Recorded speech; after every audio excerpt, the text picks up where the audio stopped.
ஆவியில் நொறுங்குண்டு பணிந்தவர்களிடத்துல வாசம் பண்ணுகிற கர்த்தர் இந்த கால வேளையில உங்களோடு கூட பேசும்படியாய் அவர் இறங்குகிறார். அவர் இறங்குகிறார்.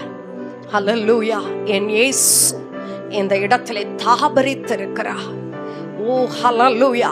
ஷெக்கினா மகிமை இந்த ஆலயத்தை மூடிக்கொண்டிருக்கிறது. ஓ ரிக சந்தரா கத்துரபலபா சந்தரபௌதியா கரபலபதியா கரபலபா ரதுரிபியாலபோ சந்தரபௌதியா கரபலபா ஓ ரிக சந்தரபோ கரபதியா கரபலபா. கர்த்தருடைய சத்தத்தை கேட்க, தேவனுடைய வார்த்தையை கேட்க, அவர் பேசுகிறதை கேட்க ஆவலோடு வருகிற உள்ளத்தை கர்த்தர் இந்த காலவேளையில கவனித்து ஆமென் அவருடைய வார்த்தையை தொனிக்க பண்ணுகிறவராய் இருக்கிறார். தொனிக்க பண்ணுகிறவராய்